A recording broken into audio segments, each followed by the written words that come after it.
And lest we get on our high horse and think this is unique to some other place, remember that during the Crusades and the Inquisition, people committed terrible deeds in the name of Christ. In our home country, slavery and Jim Crow all too often was justified in the name of Christ. Hi, Mr. President. My name is Michael Graham. I'm a writer and talk show host here in Atlanta. I'm also a graduate of Oral Roberts University, and I watch the news. You know, the real news, not just the Brian Williams kind.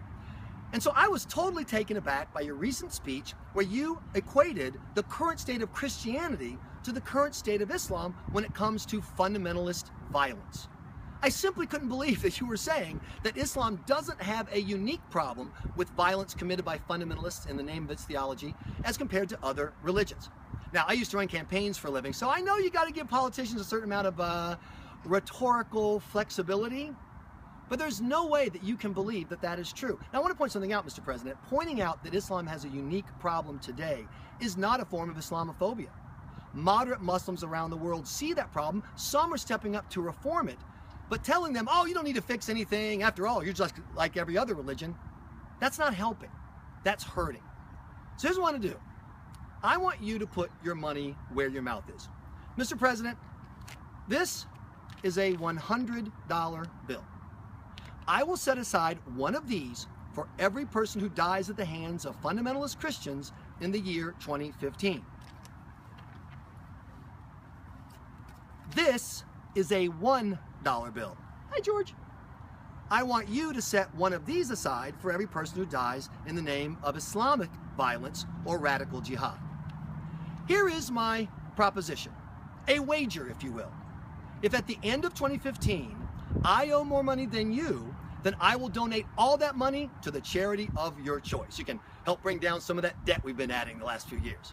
If, however, you owe more money than I do, then I want you to donate all that money to the Red Cross, the Salvation Army.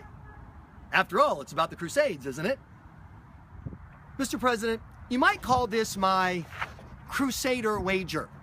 Because after all, if you're right and the level of violence is equal across the religions, well, you've got a 100-1 advantage. I will soon be paying off to the charity of your choice.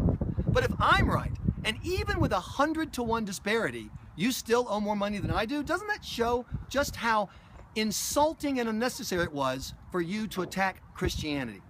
As you can see, Mr. President, I am off my high horse. In fact, I'm by this bus.